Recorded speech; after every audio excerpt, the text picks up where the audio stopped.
Taivane mokslininkai kūrė unikalų nešiojamą kompiuterį, suteiksiantį jo turėtojams galimybę šį įrenginį valdyti virtualiame 3D ekrane, plevenančiame ore. Tokio kompiuterio turėtojas priešai save maždaug 40 cm atstumu nuo veido mato virtualų 3D ekraną. Tai įmanoma tik užsidėjus specialius akinius, kurie ir projektuoja vaizdą. Bendrovės ITRI darbuotojas teigia, jog įrenginio esmė speciali kamera fiksuojanti žmogaus rankų judesius. Šie judesiai apdorojami ir pateikiami akinių vaizduokliuose.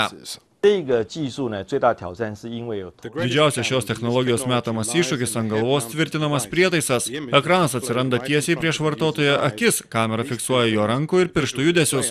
Sistema veikia tik tada, kai suderinamas ekrano užfiksuotas vaizdas ir ekrano išvestis. Prototipinis ekranas leidžia paskambinti ir piešti, tačiau, kaip teigia Tiao, šios funkcijos dar tik pradžia.